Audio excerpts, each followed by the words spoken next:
like, you know, when you read a story and read a book, like, you wouldn't read a paragraph and ask me, right? You would read the whole thing and make sure that you actually understand. You're pretending like I didn't read the whole Bible? Like I read the whole Bible. It sounds like you haven't read the whole thing, so you should go read it again. Well, let's get past the evasion.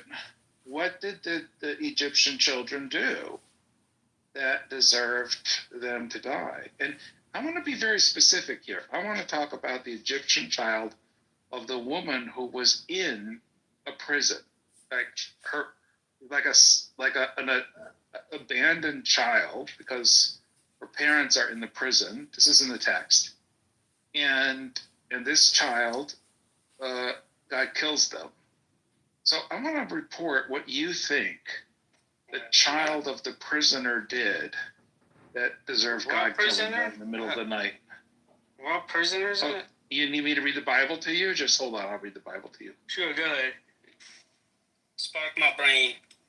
But I don't think that's an honest argument anyway. I think it's just going to lead us. You don't think that the problem of God being evil is a legitimate argument? God is not evil. You're just discounting an argument that you can't address.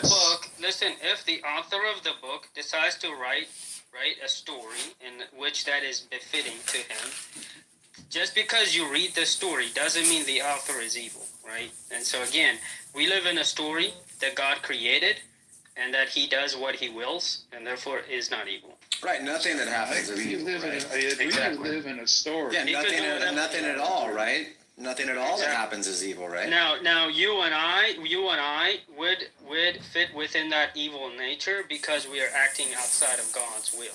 Because he created us to do good and treat each other with respect and honor. So here's the text. Therefore, I know you live in this story, so I want to. You never read the story, but like you live in this story. I've read it. I just don't know. Exodus. I just forgot. It's been a while. You live in this story. Why would I need to read it to you if you live in this story? Read it. Exodus 12.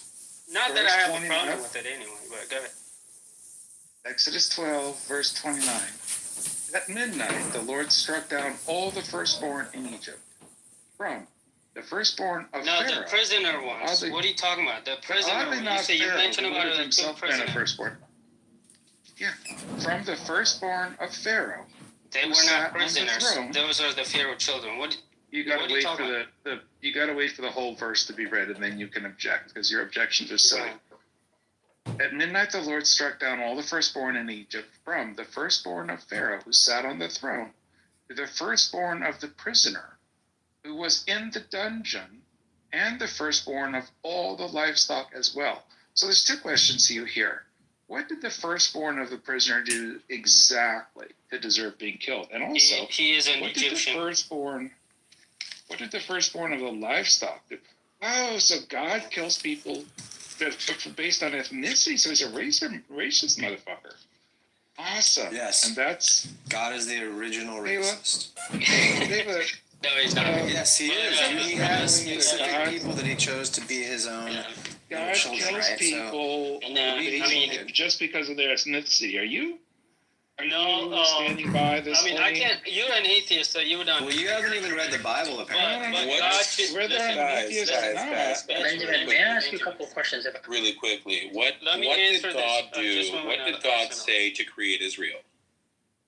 What? Didn't he say, hey, you guys, go kill those people and take their land? That's later, buddy. Benjamin, though. But that's in the Bible, right? God literally said, go kill those dudes, and you can have the land. Can you just... I invented a word for this, Romero. It's called genocidophilia, which is the love of genocide. And well, I guess you guys want to talk to yourself. Go ahead. No, sheep. Don't wuss out, dude. Wow, honey, come on. I asked an honest question, and all I heard was a dude crash out. Benjamin's talking, so we're not even... I asked an honest question, and all I heard was a dude crashing out. So tell your atheist buddies to actually have a good discussion, not just throwing around, calling God... All right, well, I'm sorry you're crashing out. I need everyone to respectfully not speak over one another. It's very easy. Please. Thanks. I just want to make a quick feedback. Can I get a feedback from Selah, though, about God killing all these children because of their ethnicity? Like, is that cool? Is that where we're at?